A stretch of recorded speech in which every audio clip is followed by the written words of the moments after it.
نماز کے بعد آیت الکرسی کب پڑھنا شروع کریں یا کب پڑھنا مشروع ہے؟ دیکھیے پیارے رسول کی جو عام ذکر اذکار کا اللہ اکبر، یہ سنت چھوڑی جا چکی ہے، لوگ اس کو چھوڑ رہے ہیں، حالانکہ سب سے پہلے صلوات سے فارغ ہونے کے بعد اللہ اکبر کم سے کم ایک مرتبہ بآواز بلند پیارے رسول فرماتے تھے، اس کے بعد استغفر اللہ استغفر اللہ استغفر اللہ، اللہم انت السلام و منک السلام تبارک یا ذا الجلال والاکرام، پھر اس کے بعد اللہ لا الہ الا هو الحی القیوم، وہاں پڑھیں آپ، اور اس کے ساتھ ساتھ معوذات قل اعوذ برب الناس قل اعوذ برب الفلق 3 مرتبہ پیارے رسول ہر صلات کے بعد پڑھتے تھے۔ اگر اس سے برتتے رہیں ہم تو انشاءاللہ جنوں شیطانوں سے بھی بہت حد تک پناہ مل سکتی ہے۔ جی تو آیت الکرسی پڑھنا مشروع ہے نماز کے بعد۔ اب جو لوگ یہاں تھوڑا سا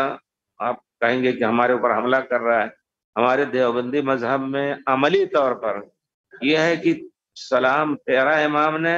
اگر نہیں اٹھے تو جل جائیں گے، فوراً ہوتا ہے سلام پھیرنے کے بعد فوراً اٹھ کر کے اور رکعتین پڑھنا، یہ پورے طور پر سنت رسول کی مخالفت ہے، پورے طور پر۔ پیارے رسول ذکر اذکار کرتے تھے یہ سب، اور تسبیح سبحان اللہ 33 مرتبہ، پھر اٹھ کر کے آپ اور صحابہ نفل پڑھتے تھے۔ لیکن حنفی مذہب میں اس کو دین بنا لیا گیا۔ مجھے ایک آدمی نے بیان کا بتایا، کہا ہم لوگ بچے تھے جاتے ہیں پڑھنے، اہل حدیث لڑکے بھی تھے، دیوبند گئے پڑھنے،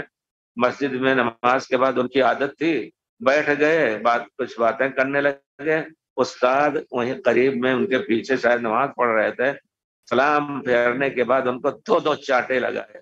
کہا کیوں نہیں سلام کے بعد کیوں نہیں اٹھے؟